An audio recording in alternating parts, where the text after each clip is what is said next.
The ocean absorbs excess carbon dioxide from the atmosphere.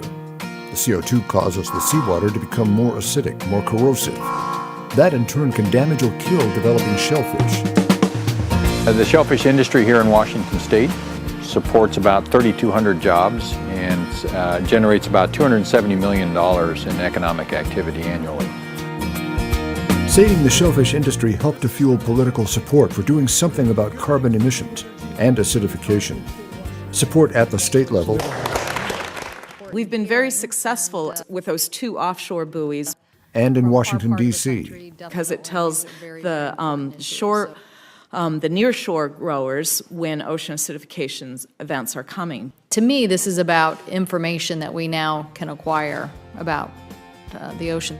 In 2013, the Washington legislature appropriated $1.8 million to establish the Washington Ocean Acidification Center at the University of Washington, co-directed by Jan Newton of the Applied Physics Laboratory. What we will be doing is focusing on the issue of ocean acidification and understanding its impacts, understanding the science behind it, understanding the status in Washington waters and its impacts on biology.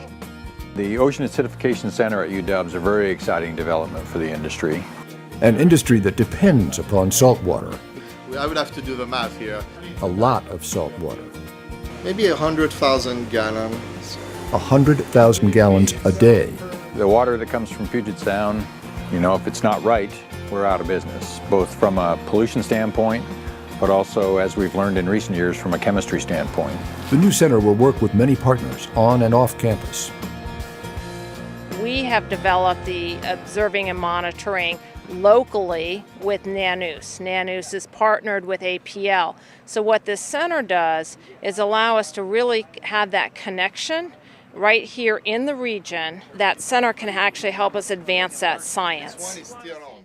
For the industry, I think the highest priority immediately is helping us to learn how to better monitor the water and then how to adapt when we get this corrosive water coming our way, either how we can dodge it or when we can't, how we treat it, how we adapt to it.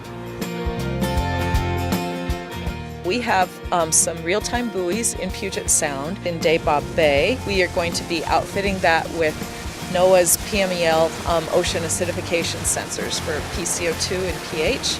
And these will be in a very robust manner so that those data can be transmitted through NANUS's web portal, through the IUS system, to give people a glimpse of the data in near real time.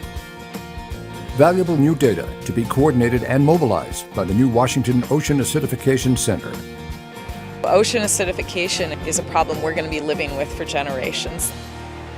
Science at work for you. This is APL, the Applied Physics Laboratory at the University of Washington in Seattle.